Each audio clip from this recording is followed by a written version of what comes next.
pues seguimos hablando de los inyectables, ya que es un tema súper delicado que tenemos que tratar, bueno, consultar con un profesional y pues qué mejor que el doctor Jeremy. Y cuéntenos más acerca de eso, porque son decisiones muy importantes para cada persona. Claro que cada quien se envenena el cuerpo como quiere, pero creo que es mejor tener una buena información, ¿no? Mi mejor recomendación con los inyectables es no los usen. Si se los recomienda su amiga, tampoco los usen. Uh-huh. La idea de los procedimientos estéticos es que sean llevados por expertos. Si es una cuestión de piel y demás, un dermatólogo. Sí. Si es una cuestión de cirugías, de modificaciones corporales, un cirujano plástico.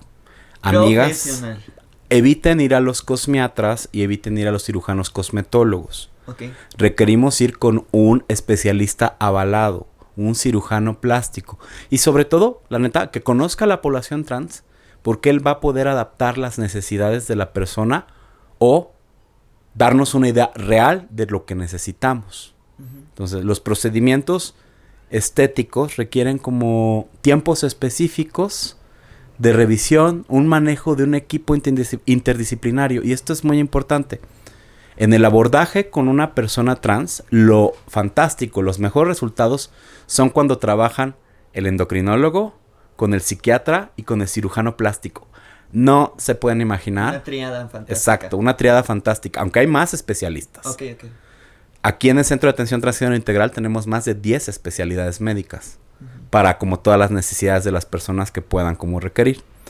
Pero hablando específicamente con procedimientos, se requiere, por ejemplo, un seguimiento de 6 meses para implantes mamarios. Okay. 3 meses antes de la cirugía y 3 meses después. Ok. Si quieres hacer una feminización facial, se requieren también al menos un seguimiento de 3 meses antes y 3 meses después para entender qué es lo que necesita la persona. Y entonces te observa el cirujano plástico, te observa el endocrino, hablas con el psiquiatra. Lo que requiere más tiempo es la reafirmación genital. Bien. Requerimos ver a la persona 9 meses antes, una vez que tomó la decisión, y 9 meses después. Pero esto tiene resultados impresionantes. La reafirmación genital, querido público, es y debe ser dada solamente por urólogos. Y urólogos que manejen la técnica de preservación de nervios. ¿Por qué? Para que tenga sensibilidad. Porque puedes no nada más tener sensibilidad, sino tener 80% orgasmos en las mujeres trans y hasta el 100% de orgasmos en los hombres trans. Bien. Y esto es nuevo. Estas técnicas probablemente no tengan más allá de 10 años. Y tenemos y contamos con urólogos expertos en México que han aprendido a llevarlas bien. Porque antes existía como este prejuicio de tengo que irme a Tailandia a operar. Uh-huh. Pero probablemente pueden ir, pero no sabemos si te está haciendo un urólogo o un cirujano plástico la operación.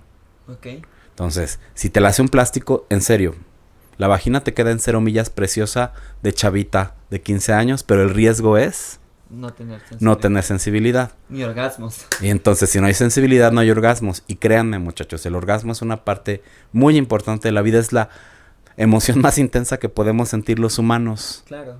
Entonces, es como evitar una parte o quitar una parte importante en la vida de las personas. Mientras que si hacemos una buena cirugía de preservación de nervios, preferentemente en el país donde estamos, podemos ver las complicaciones, evitarlas y sobre todo tener a tu médico cerca por si tienes cualquier duda posible. Okay. Y en México hoy lo contamos con cirujanos urólogos expertos. Ya hemos hecho varias cirugías y los pacientes están satisfechos con los resultados. Muy bien. Eso es algo importante que creo que pocas chicas o poca gente conoce del tema y muchas gracias por abordar este tema.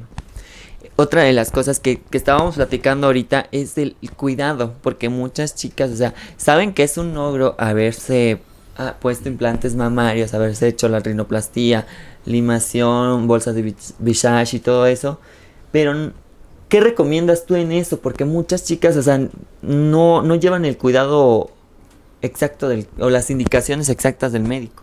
Fíjate que lo más recomendado para eso es seguir las indicaciones de tu médico y no fumar.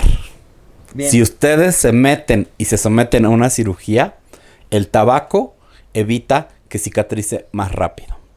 Muy Entonces, bien. la principal es no fumar. Dependiendo la cirugía y demás, su médico o cirujano plástico les dará las recomendaciones por el tipo de cirugía específica.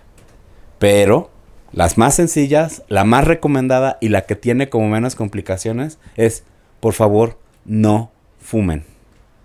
Muy bien, ya saben, les dije que siempre que hiciera o tocar un punto súper importante como es que es la transexualidad, siempre tendría que estar con una persona muy preparada y qué mejor que el Jeremy, un doctor súper profesional que no solamente ha trabajado aquí en México, sino en partes del mundo, porque has viajado a distintos lugares y algo que también a mí no sé, me cuesta un poco trabajo de entender, y yo me sumo a esta pregunta, es de que en muchas ocasiones chicos o chicas que ya hicieron su reasignación de sexo o ya pasaron por el procedimiento hormonal de ser, vamos a dar un ejemplo claro, de hombre a mujer, por cuestiones religiosas, familiares o sociales, eliminan todo eso y regresan otra vez a ser lo que fueron. ¿Por qué sucede esto? Esto es una situación extremadamente grave y violenta que se llama destransición. Ajá. Hay muy pocos estudios científicos que tratan sobre esto. Quiero aclarar algo, querido público, es el 99% de las personas que transicionan lo hacen felizmente y casi no tienen complicaciones y lo hacen con equipos interdisciplinarios, ya saben. Urólogo, endocrinólogo, psiquiatra y plástico. Okay. En este cuadrado magnífico es como lo mejor que puede pasar. Pero del 0.5 al 1% de las personas trans destransicionan. Uh-huh. Factores de mal pronóstico para una transición y que la persona destransicione tiene que ver con violencia familiar, violencia académica y violencia laboral. Uh-huh.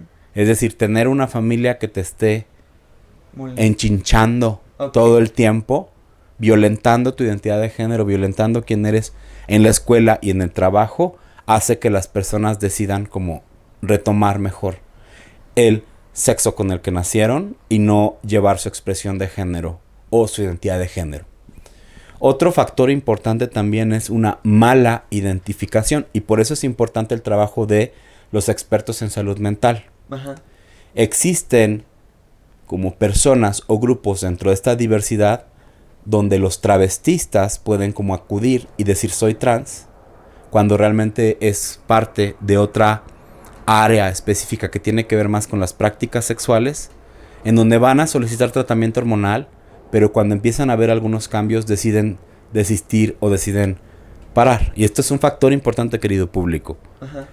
Las entrevistas hechas por los expertos en salud mental nos sirven para clarificar y entender a la persona y ver lo que necesita.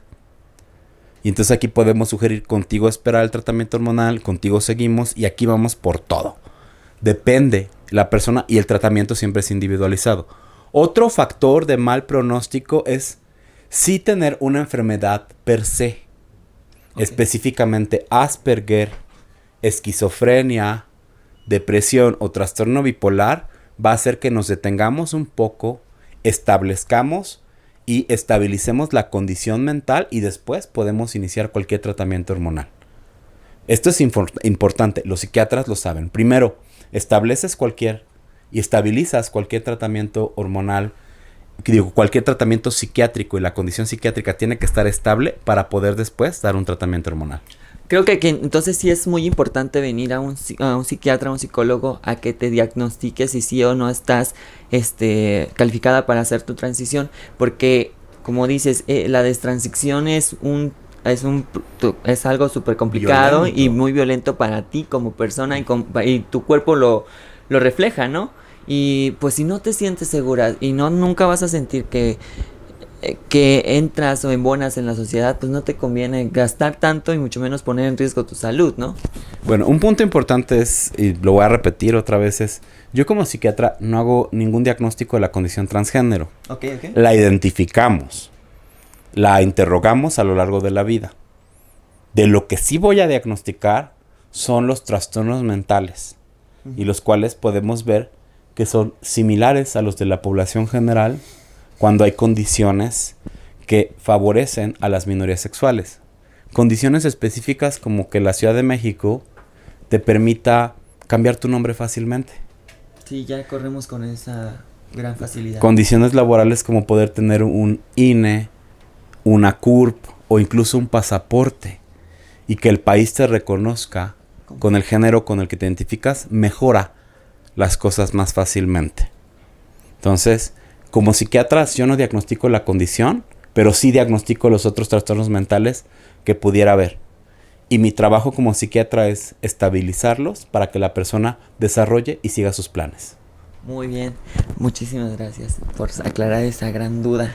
También, yo como población trans, siempre he dicho, bueno, siempre me he sentido afectada por parte de todo el gremio de la comunidad LGBT. ¿Por qué crees que suceda esto? Y pues aparte de ser, la población trans siempre corre con el señalamiento, burlas o discriminación por parte de la sociedad hetero. Pero se suma aparte de esos la comunidad LGBT. ¿Por qué crees que suceda todo esto? Yo creo que básicamente el rechazo y la discriminación siempre son a cualquier minoría. Hay algo que se llama estrés de minorías.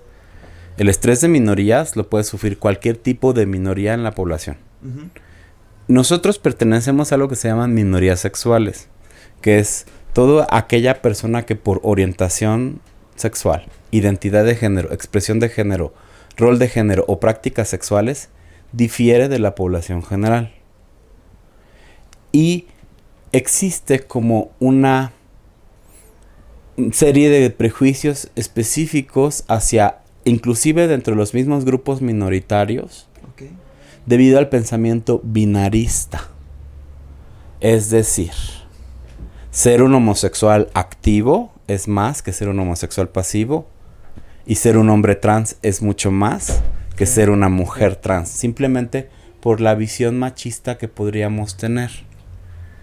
En lugar de poder aceptar de hay una mayor diversidad y listo.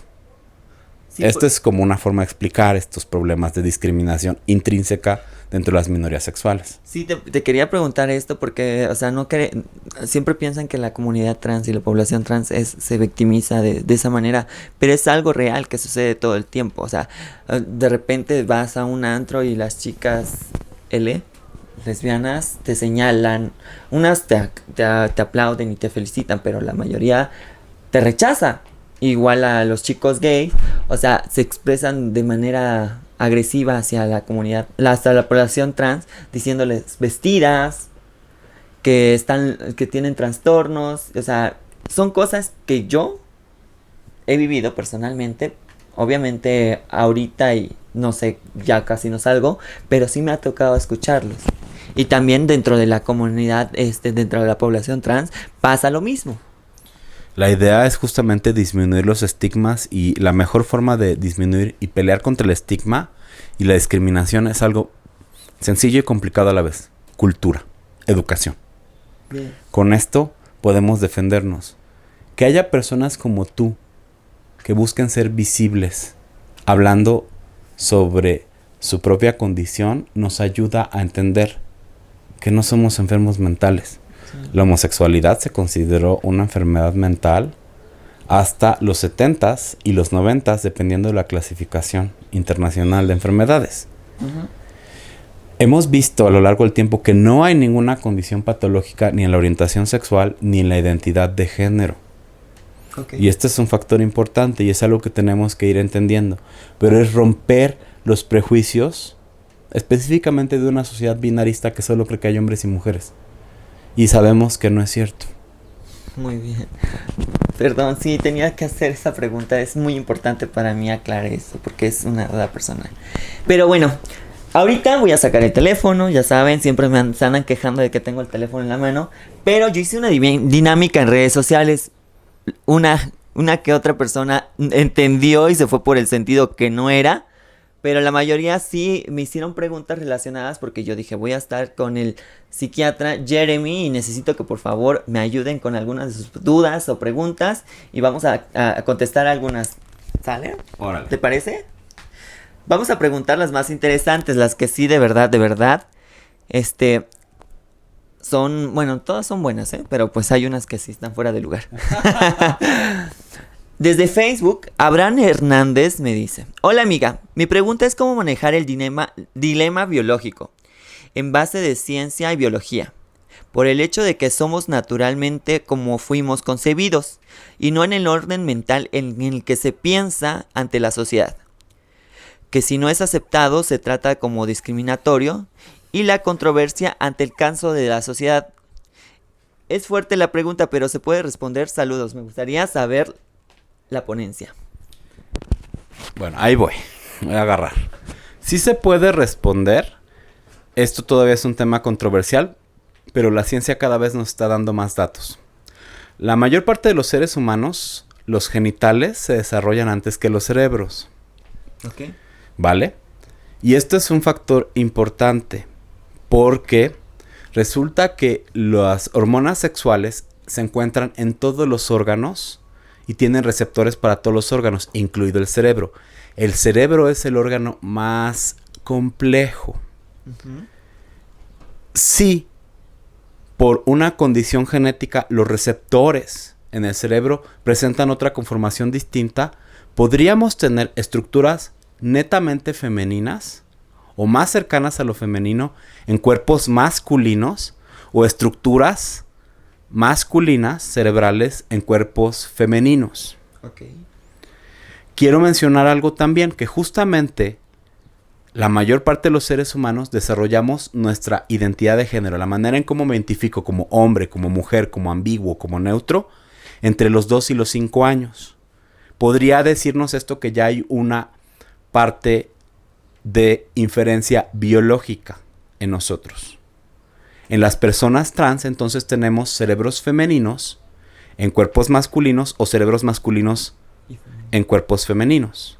Espero que lo haya dicho bien, querido público. Y lo que quiero ver y lo que quiero decir justamente es que hay una parte y una explicación biológica ante esto. Hay 3 genes estudiados que tienen mayor peso, que es el receptor de estrógenos en cerebro, con la parte alfa y beta, el receptor de andrógenos y la aromatasa, que es una enzima que transforma testosterona en estrógenos. Si estos genes presentan variaciones, como ser pelirrojo, como ser zurdo, podríamos tener personas trans. Las personas trans representan el 1% de la población mundial. Mira, qué dato tan interesante. Bueno, pues esperamos haber respondido a tu pregunta. Bueno, seguimos con Pita Ortiz. Pita Ortiz dice: esta pregunta va encaminada más al mundo travesti. ¿Se puede dejar atrás? Hay veces que pienso que ya no lo quiero seguir haciendo. Es como si ya no me llenara de satisfacción como antes. El travestismo es una condición diferente a la condición transgénero. El travestismo está asociado a una serie de conductas, acciones específicamente asociadas a la parte sexual de la persona, en donde la gente encuentra un gusto o un placer en vestirse del otro género. Una persona travestista per se es aquella persona, por ejemplo, es un hombre heterosexual con una identidad cisgénero, con un rol de género masculino, que disfruta vestirse de mujer. Okay. Obviamente dentro de los grupos, entre las personas homosexuales, también existe un gusto justamente por llevar prendas o tener conductas género variantes. Es decir, vestirse de mujer, maquillarse y demás. El travestismo como tal también está asociado a otra condición que llamamos autoginofilia. Okay. Es una palabra muy compleja, pero la autoginofilia puede ser fisiológica, es decir, busco, por ejemplo, amamantar o producir leche. Okay. Entonces, por eso algunos hombres autoginofílicos consumen hormonas. ¿Sí? Otro grupo autoginofílico puede ser travestista, es decir, va a buscar vestirse, disfrutar las telas, las texturas y demás. Otro grupo de personas que tienen travestismo con autoginofilia va a buscar cumplir una función, por ejemplo, menstruar. Y otros van a buscar actuar con el género. Pero quiero recordarles, querido público, que el travestismo per se se limita a un área específica, generalmente sexual. Y en lo demás, la persona travestista va a ser un hombre heterosexual con un rol de género masculino, que se viste a veces de mujer. No hay ninguna patología en esto porque no hay ningún daño a las demás personas. Entonces, las personas travestistas van a fluctuar dependiendo sus necesidades o su excitación sexual. Mientras que una persona transgénero lo va a hacer a lo largo de toda su vida y va a ser una conducta persistente que abarca todas las áreas: familiar, pareja, participación social, laboral, académico. Es decir, demostrar y hablar, mi identidad es esta. No solo es lo sexual, es todo. Muy bien. Bueno. Ok. Vamos a buscar una última pregunta para que esto sea algo democrático. Y aquí los tenemos. Es que mira, te digo que no te puedo hacer todas las preguntas. Son un montón. Sí, pero hay unos que sí están fuera de lugar. Por ejemplo, Cross Alexander Volta nos hace esta pregunta que ya hablamos, que era parte de lo que yo traía. Dice: hace unos años en México se eliminó el tratamiento psicológico que era obligatorio para todas aquellas personas que quisieran comenzar su procedimiento de cambio de sexo. Sin embargo, en muchos otros países del mundo, este sigue siendo un requisito primordial para llevar a cabo este procedimiento. ¿Qué opinas sobre esto? ¿Y conoces personas que hayan recibido estas terapias y personas que no? ¿Notas alguna diferencia entre aquellas personas que sí recibieron estas terapias antes de iniciar su procedimiento y con las que no lo recibieron? Son varias preguntas en una, pero bueno, muchísimas gracias, Cross Alexander. Yo creo que... se nos cayó el micrófono y ya la perdimos. Acá está. Espérennos un momento, querido público. ¿Ya? Perdón. Y regresamos. Bueno, el tratamiento de la parte de psiquiatría o de salud mental hoy en las personas trans, como había mencionado antes, consiste en clarificar y ayudar a que la persona se desarrolle y entender las metas y lo que necesita. Bien. Punto. No tenemos que diagnosticar porque otra vez no estamos ante un trastorno mental, es una condición de género humana normal.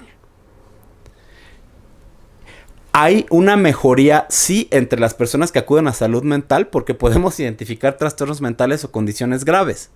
Entonces sí les va mejor y además el psiquiatra es el puente entre los demás especialistas. Es quien habla con los endocrinos, es quien habla con los plásticos, es quien habla con los urólogos. Nuestro trabajo consiste justamente en con la persona armar el plan, trabajar en conjunto y mejorar.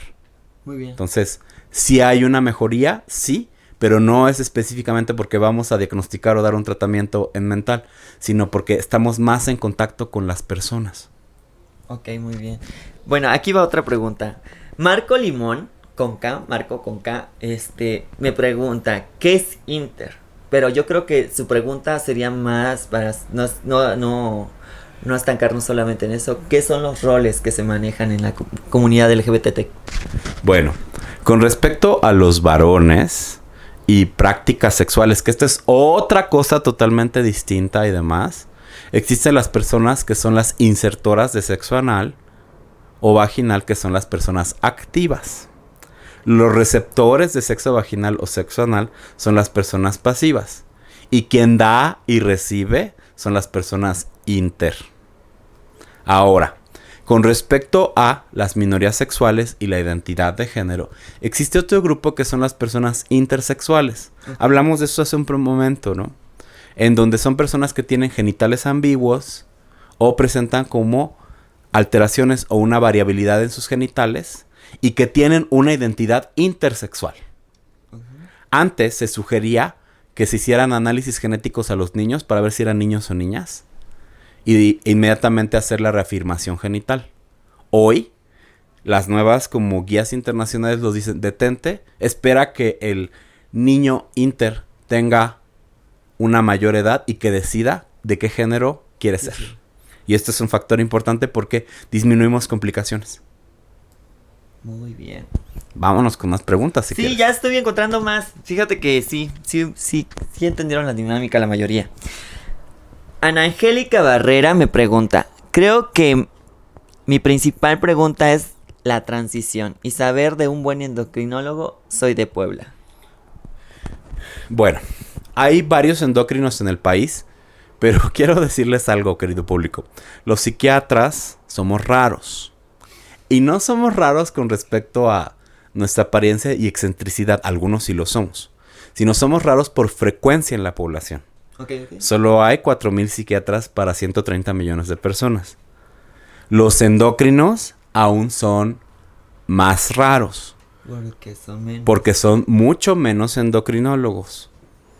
Pero hay al menos endocrinos en cada ciudad grande del país. Conocemos endocrinólogos en Tijuana, en Monterrey, en Guadalajara, en Puebla, en Tehuacán, Puebla, en Ciudad de México, en Veracruz y demás. Pero recuerden esto, quien quiera iniciar una transición no solo tiene que ver al endocrino, sino tiene que ver al psiquiatra y posteriormente al urólogo. Uh-huh. Y esto es simplemente por tener una buena salud. El tratamiento para las personas trans hoy regido por las guías internacionales y los datos que tenemos nacionales es mejor si es por o es interdisciplinario. Es decir, más personas especialistas trabajando en pro de las personas trans, tenemos los mejores resultados posibles hoy en 2019. Muy bien. Ahora vamos con César Santiago. Los procesos en la psique desde su infancia hasta la adultez. Creo que ese es un tema muy... ese es un tema muy extenso y demás, pero todos nos desarrollamos nuestra identidad de género desde que podemos tener un lenguaje. Y esto es entre los 2 y los 3 años. ¿Se acuerdan que yo les dije que la identidad de género se desarrollaba a partir de los 2 a los 5 años? La mayor parte de nosotros sabíamos que éramos hombres o mujeres o neutros o ambiguos. Después, entre los 7 y los 11, decidimos a qué le entramos. Claro. Si nos gustan niños, niñas o los dos o nada. Conforme vamos creciendo, vamos integrando también más aspectos y se va expresando más el rol de género, que es lo que la sociedad nos dice que está bien para ser hombres, mujeres, ambiguos o neutros. Y posteriormente vamos justamente descubriendo también nuestra sexualidad y qué es lo que queremos y cómo la queremos expresar. Okay. La parte de identidad de género, la parte de orientación sexual y prácticas sexuales se expresan a lo largo de la vida en diferentes formas, dependiendo lo que necesitemos y queramos expresar. Muy bien. Ahora, Helio Gil Mejía dice... Pues, ¿cómo es la cirugía y cómo le hacen para que no se cierre la cavidad vaginal? Bueno, digo, esto nos toca y le tocaría al urólogo. Yo creo que lo vamos a invitar si quieres en otra vez. Estoy encantadísimo. Vamos a hablar con los endocrinos, con los urólogos y demás. Bueno, las nuevas cirugías de preservación de nervios hacen que se retiren como ciertas partes del pene, se haga una cavidad específica, se acomode el glande para que funja como un nuevo clítoris y la persona pueda sentir. Posterior a la cirugía y a lo largo de toda la vida de la persona, después de tener la cirugía de reafirmación genital, se van a tener que usar dilatadores. Bien. De diferentes tamaños y diferentes materiales que van desde silicón hasta el de carne. Ok, muy bien. Entonces, estos dilatadores van a permitir que la cavidad se mantenga abierta y funcional. En algunos casos, con la excitación sexual en las personas trans, el incremento, por ejemplo, de la circulación sanguínea y arterial hace que haya un trasudado. Entonces la vagina, en algunos casos, podría lubricarse naturalmente. Esto es algo nuevo que se ha descubierto y demás. Pero cualquier otra persona tiene que usar lubricante y sus dilatadores, del material que quieran. Ok.